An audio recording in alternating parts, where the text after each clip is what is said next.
3 דברים חריפים שמשפחת סימפסון החריפים חוזים לנו לעתיד. בואו איתי, האחרון יזעזע אתכם, אז תלחצו על העוקב בינתיים.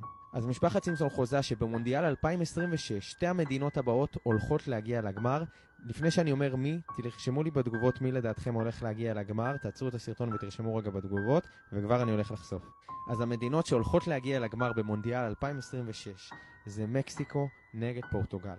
מי שהולכת לנצח זה פורטוגל, ומי שהם חוזים שהולך להניע את גביע העולם זה הולך להיות רונלדו. מה אתם אומרים? יקרה? לא יקרה? תשתפו אותי בתגובות. אני כבר ממלא את התפסים מעכשיו. הדבר השני שמשפחת סימפסון חוזה זה שאיוונקה טראמפ, הבת של דונלד טראמפ, הולכת להיות הנשיאה של ישראל בשנת 2028. תקשיבו, קודם כל הם חוזים שדונלד טראמפ הולך להיות הנשיא ב-2024, אז איך זה הגיוני ש4 שנים אחרי זה הבת שלו תחליף אותו? מה לדעתכם, זה יקרה או לא יקרה? והדבר האחרון שאנחנו